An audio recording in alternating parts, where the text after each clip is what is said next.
안녕하세요. D급 감성으로 이슈를 알아보는 D클래스입니다. 아니요, 오늘은 안녕하지 못합니다. 정말 조두순 저리 가라 하는 악마에 대한 영상이니 끝까지 시청 부탁드립니다. 2020년 10월 서울 양천구에서 일어난 16개월 입양아 학대 살인 사건 다들 아시죠? 지금 그것이 알고 싶다 방영 후 정의나 사랑의 챌린지로 많은 분들이 알고 계실 텐데요. 이 쓰레기 양부모들은 모두 기독교인이며 악마년의 친정 아버지는 목사, 친정 어머니는 무려 어린이집 원장. 그래서 저는 이 두 쓰레기들을 기독교에서 가장 절대악이라고 여기는 악마라고 칭하겠습니다. 우선 CCTV 속 정인이의 마지막 모습을 보시겠습니다. 어린이집 교사 품에 힘없이 안겨있는 여자아이. 지난해 10월 13일 양모 장모 씨에게 학대받아 숨진 16개월 아기 정인이의 숨지기 하루 전 모습입니다. 음식 먹길 거부하던 아기는 우유 한 모금 마시곤 힘이 드는지 숨을 헐떡입니다. 사망 직전 찍은 CT와 부검 감정서를 본 전문의들은 정인이가 극도의 고통을 겪었을 거라고 말합니다. 다 배 안에 염증이니까 먹으면 먹을수록 엄청 맸을 거예요. 배가 계속 아프고. 지금 장이 터져서 장 안에 있던 공기가 바깥으로 새는 거죠. 공기가 새나가고 이러면 정말 통증 중에서는 최고의 통증입니다. 정인이 얼마나 아팠을까요? 정인이는 소장, 대장, 장, 감막, 열창, 췌장이 절단되어 있었으며 복강 내 출혈 등의 복부 손상으로 생을 달리했습니다. 이 외에도 후두부, 좌측 쇄골, 좌우측 늑골, 우측 척골, 좌측 견갑골, 우측 대퇴골 등 전신의 발생 시기가 다른 골절과 등, 옆구리, 배, 다리 등 전신의 피하 출혈이 발견되었다고 합니다. 보시죠. 갈비뼈, 간, 위를 다 드러내야만 보이는 그 속에 숨어있는 몸속의 사각지대에 있는 췌장이 절단되었다는 것은 정말 저 작은 아이가 어떠한 고통을 받았다는 건가요? 이런 악마 악마 새끼들의 얼굴입니다. 악마녀는 평소 과시욕이 강하고 충동적이었다고 하네요. 무슨 남편 직업도 속이고 동생은 변호사고 등등등. 실제로 남편은 기독교 방송국 행정실 직원이고 동생은 그냥 법학과 출신일 뿐이고요. 본인은 미국 유학파 출신이라 한식을 못 먹는다 등의 개소리를 하던 인간입니다. 2013년 7월 카카오 스토리에는 예수님만 아니었으면 방금 횡단보도로 길 멀쩡하게 건너는 나한테 창문 내리고 욕설한 아저씨 잡아 죽였을지도 모른다라며 감정적으로 스스로 컨트롤 못하는 모습을 보이는 사이코였죠. 맘카페에서는 본인이 감정 조절이 안 된다며 분노 조절 장애이다, 아기한테 감정적이 된다 라고 책 사진을 올리면서 노력하는 착한 엄마인 척도 했죠.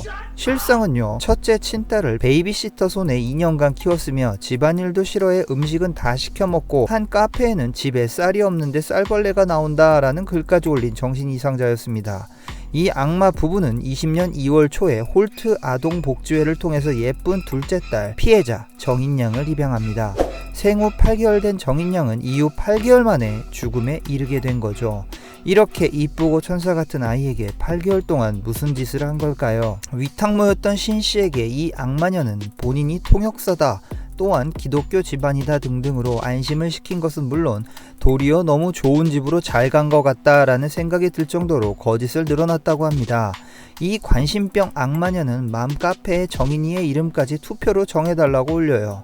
남편 악마 새끼는 입양은 부끄러운 게 아니다, 평범한 사람도 입양하는 걸 보여주고 싶었다 라는 개 쌉소리를 늘어놓으며 본인 SNS와 회사에도 자랑처럼 알리고 다녔다고 합니다. 관심종자 악마 새끼들 진짜 쳐 죽이고 싶네. 그렇게 본인들이 대단한 사람인 양 우쭐해하던 두 악마 년돔들은 정의 안부터 걱정이다, 입양을 너무 쉽게 생각했다 등 바로 본인들이 악마란 것을, 본인들의 선택이 틀렸다는 것을 깨닫게 되는데요. 이 보여주기 좋아하는 정신 나간 인간들은 그때만 파양해줬어도 다행이었을 천사를 본인들 체면을 위해 그대로 방치하며 엽기적인 학대 행각을 시작하는데요. 즉 입양 한 달 후부터 방임과 학대를 시작하게 됩니다. 네, 무려 입양 전체 기간 8개월 중 7개월을 학대한 겁니다. 입양 8개월 동안 약 800여 개의 학대 동영상을 촬영했고요. 돌 무렵에는 쇄골에 골절까지 시켜요. 따라서 어린이집 생일 파티날 찍은 사진에 어깨에 붕대를 하고 있는 모습이죠. 몸에 멍자국과 꼬집힌 자국, 저 어린아이가 쇄골 골절 때문에 붕대를 감고 있는 모습에 정말 울분이 치밉니다.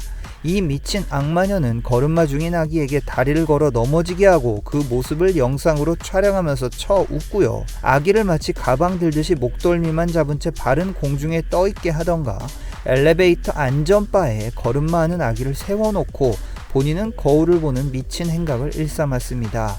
또 아기가 손을 모으고 아멘을 해야 음식을 줬다고 하고요.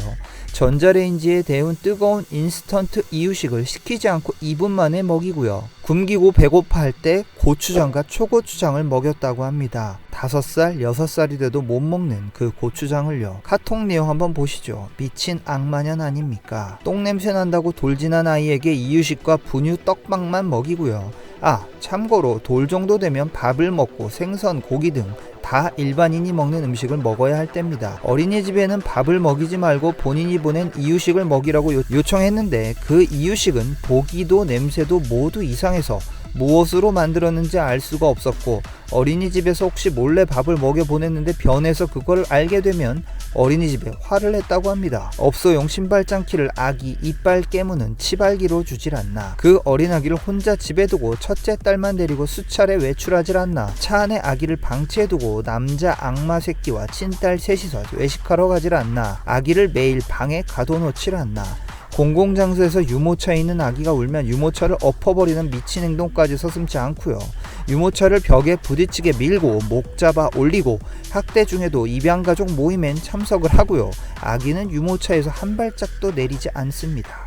학대를 심하게 하던 8월에는 EBS 어느 특별한 가족에 입양가족으로 출연해서 천사엄마, 천사아빠 코스프레를 하죠. 근데 보세요. 딱 봐도 아기가 많이 아파 보이고 이미 상처까지 보입니다. 게다가 당시 14개월의 정인이는 첫째 친딸이 생후 117일 때 입었던 옷을 입고 있습니다. 영양 상태나 몸무게, 키 모두 또래 아이에 비해 매우 모자란 상황이었다는 거죠. 이 악마녀는 본인이 학대를 하는 도중에 카페에 다른 학대 아동들 걱정을 하고요. 본인의 폭행으로 온몸에 멍이 들고 건강 악화로 피부색이 검게 변한 둘째 딸 사진을 올리면서 왜 이렇게 시커먼니? 라는 태그를 달기도 하고요. 난 둘째를 방치한다라는 글을 올리기도 하고, 얼른 둘째가 커서 수준 맞게 놀아줬으면 좋겠다라는 글도 올리고, 7월부터는 첫째 친딸은 어린이집에 계속 등원시키고 정인이는 등원을 거의 시키지 않게 됩니다. 아니, 근데 이 악마녀는 9월에 유방 확대 수술까지 받습니다. 네, 정인이는 학대를 당하다 10월에 세상을 떠났는데요. 학대를 일삼던 중에 유방 확대 수술을 받은 겁니다. 더 황당한 건 악마의 친정 어머니가 이 시기에 이들 악마 부부 집에 상주하였다고 하네요. 무려 친정 어머니가 현직 어린이집 원장이라는데 사망 한 달 전에 심각한 상황이었던 정인이의 상태를 몰랐을까요? 이렇게 어린이집과 병원, 길거리 다수의 사람들과 접촉했는데 왜 아무도 신고하지 않았습니까? 네, 물론 무려 8개월간 3차례나 학대 신고가 들어갑니다. 첫 번째 신고는 허벅지 양쪽에 멍이 든 것을 본 어린이집에서 강서 아동보호 전문기관에 학대 의심 신고를 하게 돼요. 이때 양부 악마 새끼는 오다리 교정을 위해서 마사지를 해주는데 내가 너무 세게 했다라고 진술을 하고요. 아동 쇄골에 실금까지 확인해 놓고 결국 경찰은 아동학대 혐의 없으므로 이 양부모 악마들의 말만 믿고 돌려보냅니다. 두 번째 신고는 악마의 지인이 차에 아이를 30분가량 혼자 둔다며 신고하게 됩니다.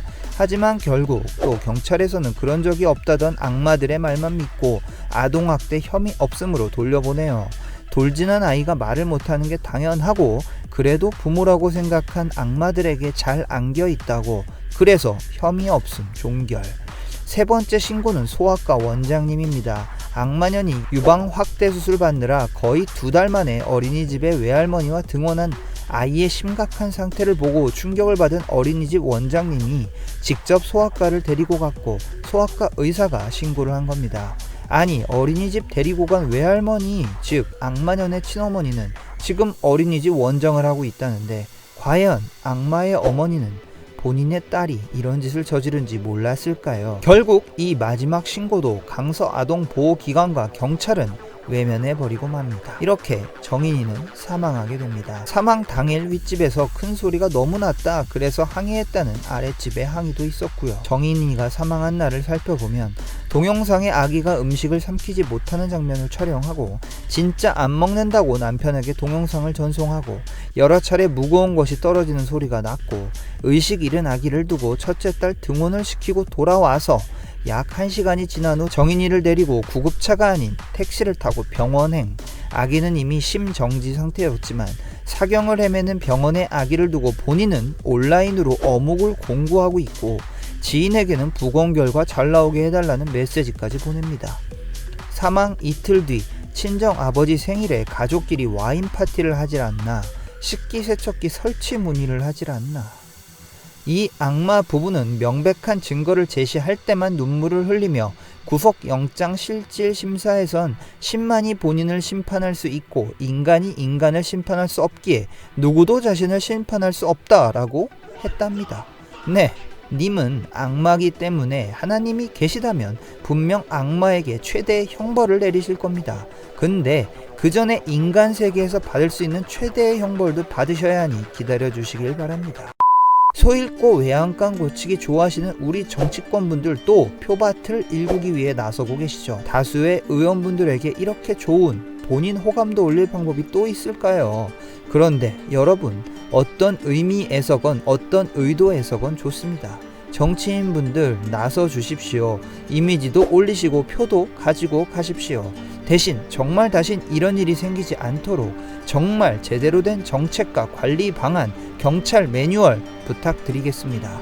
다시는 조두순 같은 이 악마 부부에게 피해받는 아동학대가 생기지 않도록 제발 의도는 불순하셔도 좋으니 올바른 정의로운 법안 개정, 시스템 구축 부탁드리겠습니다. 이런 학대 악마들에겐 최소 무기징역 부탁합니다. 오늘의 결론, 니들이 인간이냐? 정인아, 미안해.